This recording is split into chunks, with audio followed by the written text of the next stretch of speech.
Diwali is a festival of triumph of good over evil.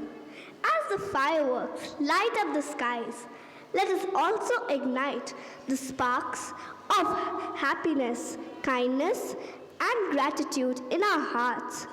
आओ मनाए दिवाली, शाम बनाए मत दिवाली, आओ मनाए दिवाली.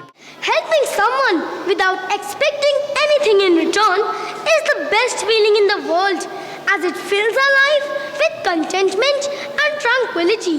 दीपावली उत्सव दो युग सतयुग और त्रेता युग से जुड़ा हुआ है। सतयुग में समुद्र मंथन से माता लक्ष्मी उस दिन प्रकट हुई थी, इसलिए लक्ष्मी पूजन होता है।